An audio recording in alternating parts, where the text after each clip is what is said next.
wafdi ballaaran oo hogaaminayo gudoomiye ku-xigeenka labaad ee xisbiga haya talada Soomaaliland ee kulmiye Axmed Cabdi Dheero ay qayb ka yihiin wasiirada wasaaradaha shaqo-gelinta iyo arrimaha bulshada iyo cadaaladda iyo sidoo kale saraakiil sarsare oo ka tirsan xisbiga kulmiye ayaa lagu soo dhaweeyay degmada Celafweyn ee galbeedka gobolka Sanaag. wafdigu markii ay soo gaadheen Celafweyn waxa qaabilay murashaxiinta xisbiga uga sharaxan gobolka Sanaag iyo golaha deegaanka Celafweyn iyo taageerayaal aad u tiro badan. munaasabad loo qabtay soo dhaweynta mas'uuliyiintana waxa ugu horeyn ba halkaasi ka hadlay maamulka degmada Celafweyn cuqaasha iyo waxgaradka qaar ka mid ah murashaxiinta golaha deegaanka iyo murashaxiinta golaha wakiilada ee gobolka Sanaag ee xisbiga kulmiye iyo mas'uuliyiin aad u tiro badan waxaana hadaladoodii ka mid ahaa mudanayaal iyadoo ay tahay maalin jimca rabadaana ay tahay waxa dadweynaha arkaysaan u soo jeedeen waqti badan ku bixiyeen inay soo dhaweeyaan madaxii xisbiga xaakimka iyagoo ay halka ka muuqato madaxay wada aragtaan kalsoonida iyo niyadda wanaagsan ee xisbigoodu hayaan dadku Celafweyn awalba waxay ku santanay taageerada xisbiga kulmiye inaan soo dhaweyno wafdidan ballaaran ee uu hogaaminayo gudoomiye ku-xigeenka labaad ee xisbiga kulmiye sidii lagu ogaa xisbiga kulmiye runtii firfircoonida iyo soo dhaweynta wanaagsan baanu ilaa isaaka u taagnay dariiqa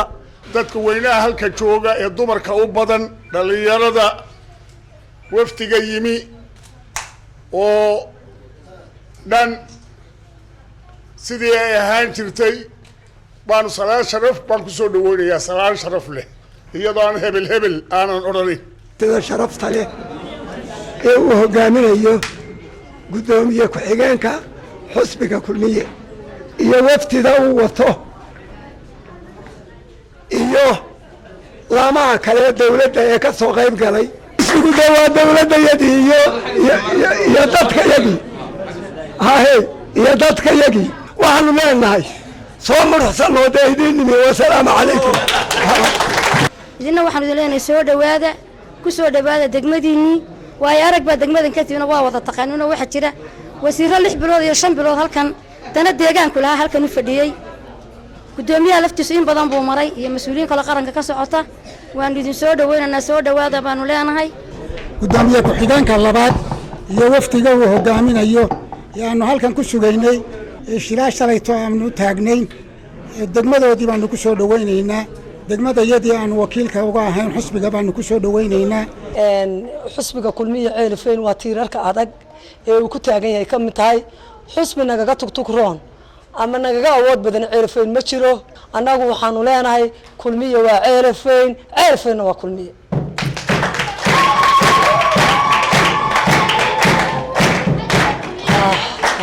madaxdeeda noo timi waxaanu ku soo dhaweynaynaa qalbi furan niyad saafi ah xildhibaanada golaha wakiilada ee halka ka sharaxan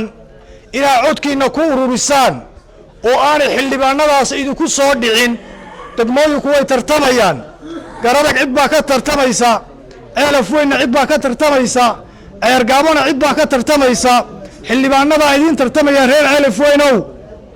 yaana idinku soo dhicin codkii la idinku yaqaanay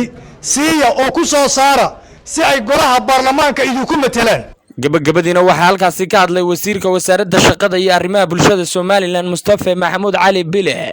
iyo gudoomiye ku-xigeenka labaad ee xisbiga kulmiye Axmed Cabdi Dheere waxaanu idinka mahad celinaynaa soo dhaweyntii qiimaha iyo qaayaha badnayd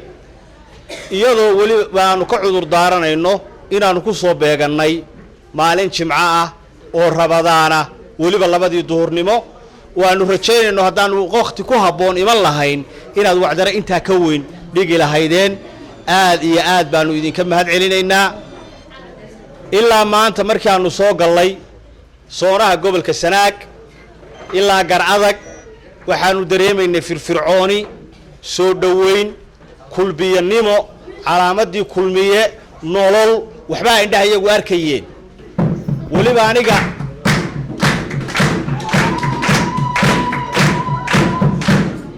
waliba aniga gaar ahaan aad bay ii farxad gelinaysaa maadaama aan ahay wasiir reer Sanaaga Celafweyn waa aad iyo aad baan idin salaamayaa waxaan idinka mahadnaqayaa soo dhaweyntii qiimaha badnayd ee aan soo dhaweyseen runtii waqti baynu joognaa adag oo rabadaana cadceeduna way kulushahay waftigeyga halkan maraya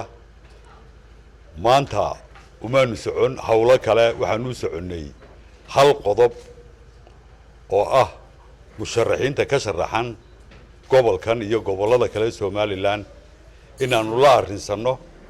oo aanu kala qayb galno hawlaha wixii talaayo wixii tusaale aan odhanayna aanu ku nidhaahno. Maxamuud Cabdi Barre, Hon Cable TV, Celif Weyn.